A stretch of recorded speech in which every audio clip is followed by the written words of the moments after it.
Partita, allora avevamo detto, qui c'è la ragazza allieva, è nata nel 1999, dell'Atletica Bergamo 1959, qualche anno prima, l'Atletica Kreberg 2:05:19, questa ragazzona che sta facendo grandi cose, è una atleta che si muove, diciamo così, sia dagli 800 ai 1500 ai 3000, 4:18:86 agli assoluti di Padova, questa al coperto dietro a Giulia Viola, poi un 800 Lione in 2:05:19 che ha cancellato dopo 20 anni il limite junior di Ranica Bergamo, Atletica Bergamo seguita da Saro Naso. Allora attenzione, è una che sa dire la sua chiaramente, gareggia con atlete molto più esperte di lei, è in seconda posizione. Marta Zenoni dà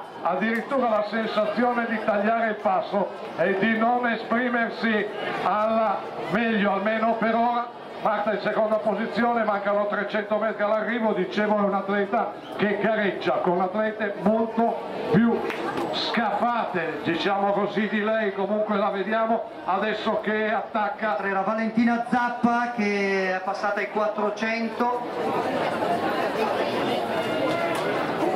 Si porta al comando.